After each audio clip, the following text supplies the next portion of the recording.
ভিসাটা তো পাচ্ছিই নে। কেন ভাই, কি জন্য খোঁজ করতিলে? কি জন্য আর খুঁজবো ভাই, ওই যে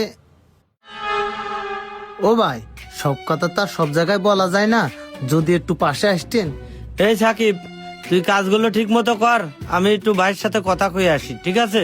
আচ্ছা চলেন ভাই। চলেন। কিছুই তো বুঝলাম না, আমারে দেখে কথাটা কতি পাইলো না, কি এমন গোপন কথা কবে? ও ভাই, কি এমন কথা, একবারে রাস্তাতে পাশে ডেকে নিয়ে আসলেন? কি আর কব ভাই, কছিলাম কি, আমার ছেলেটা তো বেকার, এটা তো আপনি ভালো করেই জানেন। শুনলাম আপনার কাছে নাকি ভালো একটা বিষয় আছে, যদি ওই বিষয়টা আমারে দিতেন তাহলে আমার ছেলেটারে একটু বিদেশ পাঠাতে পারতাম। ও ভাই না, আমি তো ভিসার ব্যবসা করিনি। ওই আমার এক ভাই একটা ভালো ভিসা নিয়ে আয়েছে, আর ওই ভিসাটা তো আমি মইনুলের জন্য রেখে দিছি। ও তো তোমারই ভাইপো। ও ভাই, কছিলাম কি, ওই বিষয়টা যদি আমারে দিতেন, ভাই টাকা 5 লাগুক আর 6 লাগুক, টাকা নিয়ে আপনি টেনশন করেন না, টাকা যত লাগে আমি দেবো। আরে ওই মইনুল টাকা পাবে কোনে? মইনুলের তো টাকা নেই, টাকা লাগলে আমার কাছেই আসতে হবে না।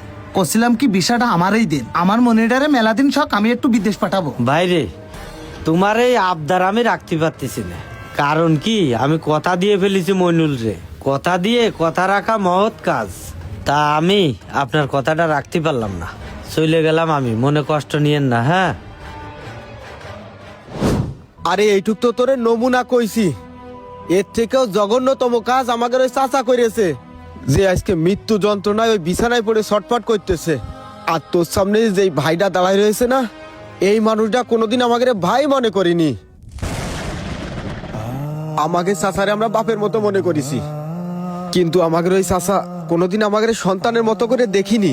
যে সময় বিদেশ যাওয়ার জন্য ওই রিজাউল কাকা আমারে ভালো একটা ভিসা দিয়েছে, ঠিক ওই সময় আমাদের ওই চাচা রিজাউল কাকার কাছে যায় আমার ওই ভিসার দাম দর কইছেছে।